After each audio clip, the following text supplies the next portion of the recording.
அஸ்ஸலாமு அலைக்கும். நான் என்ன சொல்ல போகிறேன்னா, ஒரு முக்கியமான விஷயம் உங்ககிட்ட நான் பகிர்ந்துக்க போகிறேன். அது என்ன விஷயம்னா, நான் பார்த்தது அதிர்ச்சி ஆகிட்டேன். நேற்று நைட்டு நான் கேலுக்கு போனேன். மலேசியாவில் உள்ள கேல் சிட்டிக்கு நான் போயிட்டு இருந்தேன் பஸ்ஸில். அப்போ படிக்கட்டு ஓரமாக ஒரு 4 பசங்க வந்து ஐஃபோனில், பெரிய ஐஃபோனில் வீடியோ பிடிச்சி சிரிச்சுக்கிட்டு இருந்தாங்க. எனக்கு என்னன்னு புரியல. ஒரு 4 பேரும் அரட்டை அடிச்சுக்கிட்டு ரொம்ப சீரியஸாக சிரிச்சுக்கிட்டே வந்தானோ பஸ்ஸில். ஆனால் வீடியோ எடுத்தானோ. சரிங்களா, நான் பஸ்ஸில் ஒரு பின்னாடி சீட்டில் உட்காந்து கீழே இறங்கும்போது பார்க்குறேன், அவனோட செல்ஃபோனை பார்க்குறேன். மாஷா அல்லாஹ் தான் காப்பாற்றுன்னு.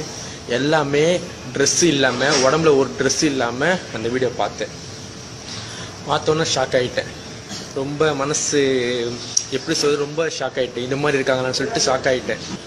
அந்த சாஃப்ட்வேர் வந்து ஐஃபோனில் மட்டும் தான் இறங்கும். அது ஐஃபோனில் இறங்கும், அப்புறம் நோக்கியாவில் இறங்கும், N95 அதில் இறங்கும் அந்த சாஃப்ட்வேர்.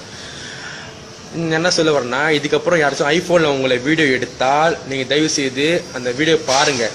டைரெக்டாக போய் கேளுங்க, என்னை வீடியோ எடுக்க வேணாம் அப்படின்னு சொல்லுங்கள். நல்லா தான் காப்பாற்று. எல்லா ஐஃபோன்லேயும் வந்துருச்சு, எல்லா ஐஃபோன்லேயும் வந்துருச்சு. இந்த வீடியோ கண்டிப்பாக ஷேர் பண்ணுங்கள். நாளைக்கே நம்ம வீட்டு பொண்ணுகளை கூட அவனு வீடியோ பிடிக்க ரெடியாக இருப்பானு.